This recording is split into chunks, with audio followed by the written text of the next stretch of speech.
Gaïndé 2000, en fait, est une agence qui a été créée dans le cadre d'un partenariat public-privé au Sénégal en 2002 en vue de finaliser en fait, les études qui avaient été lancées dans le cadre de la facilitation commerciale. Et donc, en fait, l'objectif essentiel était de fédérer les acteurs autour d'une plateforme informatique de façon à faciliter tout ce qui est collecte de documents administratifs en vue du dédouanement des marchandises. Donc cela s'est réalisé quasiment depuis 2004, où nous avons été quasiment un des premiers guichets uniques d'Afrique. Je dis même d'Afrique.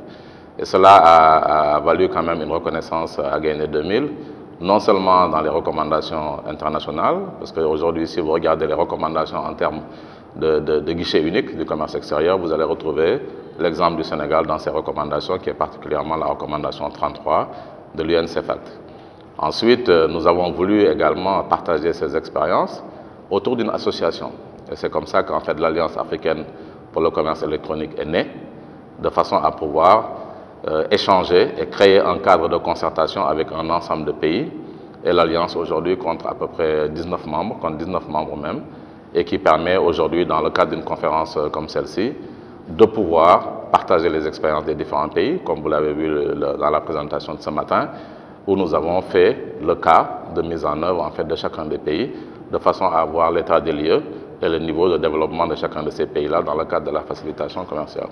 Est-ce que vous pensez que toutes ces expériences réussies dans le continent africain peuvent aujourd'hui être regroupées pour former un seul modèle qui peut être appliqué à l'ensemble des pays africains?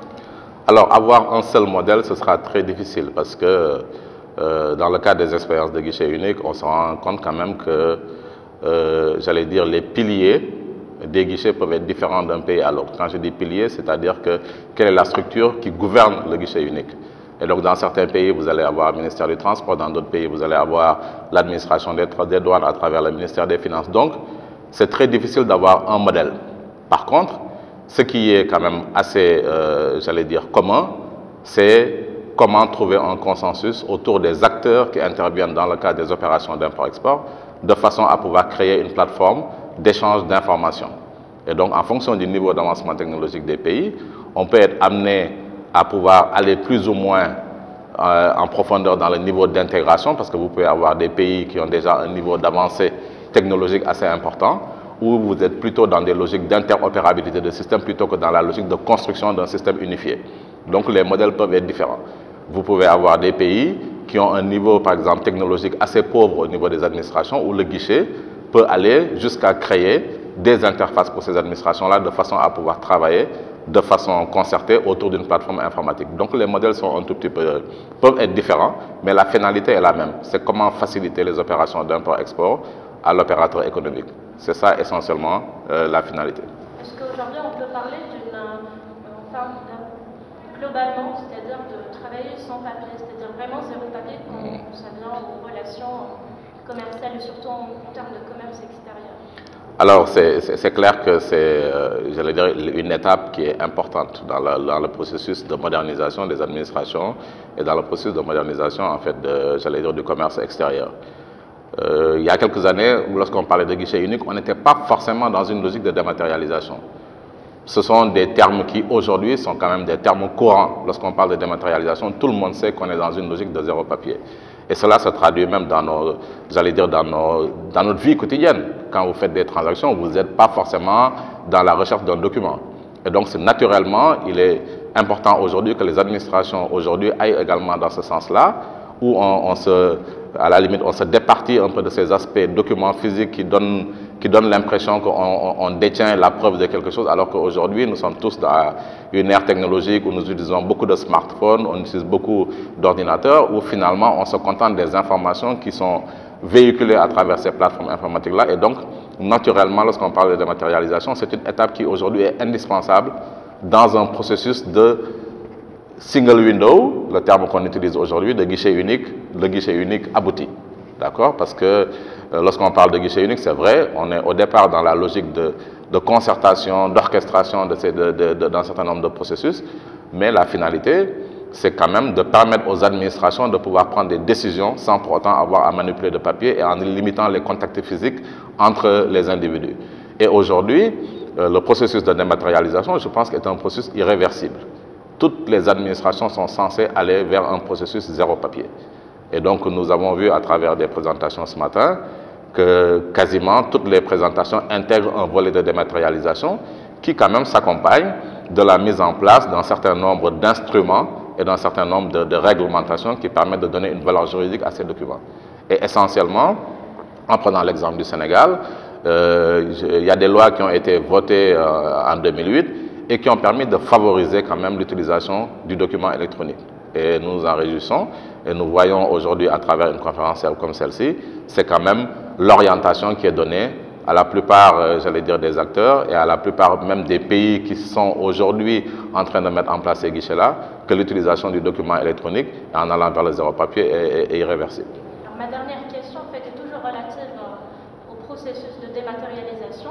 Est-ce que vous pensez, en fait, vu votre expérience en fait, au Sénégal, mais aussi votre vision du continent africain, que ça peut développer le commerce extérieur dans le continent, notamment en facilitant le processus et également en développant la compétitivité des entreprises?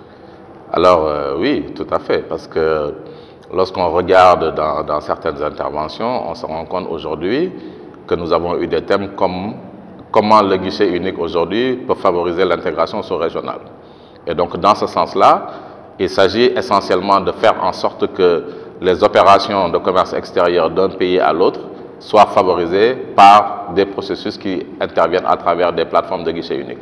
Nous parlons souvent de National Single Window et de Regional Single Window qui permet au moins à partir d'un guichet unique déjà national qui permet d'avoir l'ensemble des, j'allais dire, des processus qui sont déjà dématérialisés et orchestrés, de pouvoir échanger avec d'autres pays en facilitant les opérations aux opérateurs économiques.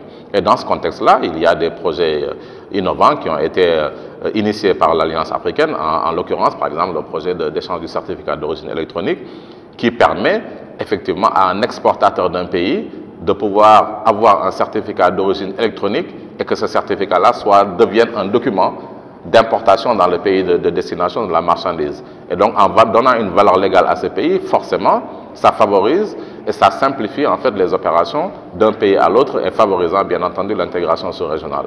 Et c'est dans ce modèle-là que nous allons. Nous avons commencé un projet pilote entre le Sénégal et la Côte d'Ivoire. Et il y en a eu également entre le Cameroun et le Congo qui permettait justement de pouvoir favoriser cette intégration sous-régionale à travers des échanges de documents électroniques. Et donc oui, à la réponse à votre question, l'utilisation du document électronique est bien entendu un facilitateur dans le cadre des opérations d'import-export. Vous avez parlé là de partenariats entre différents pays. Est-ce que la conférence aujourd'hui, cette 5e édition, vous a permis en fait d'avoir plus d'horizons pour des partenariats notamment et des échanges d'expériences? Oui, bien entendu, parce que je pense qu'un forum comme celui-ci, le Single Window Conference, est une conférence déjà qui est inscrite comme étant un événement annuel sous l'égide de l'Alliance africaine de nouveau pour le commerce électronique. Et il est important que ce cadre-là permette d'avoir un cadre d'échange, d'avoir un cadre de concertation, de découverte de partenaires nouveaux, et donc sur différents aspects, parce que comme nous comprenons aujourd'hui, dans la mesure où nous sommes dans quand même les éléments technologiques aussi, c'est que le guichet unique peut être également, j'allais dire, la composition d'un ensemble de leviers technologiques qui permettent d'avoir un guichet unique le plus complet, qui intègre des solutions de paiement, qui intègre des solutions de digitalisation ou de signature électronique. Et donc, le forum permet également d'avoir d'autres acteurs qui sont des exposants, qui viennent aujourd'hui présenter des solutions technologiques qui peuvent être des compléments à des plateformes qui existent et donc qui permettront à ces plateformes-là d'être dotées d'outils qui sont les plus innovants aujourd'hui en matière de technologie.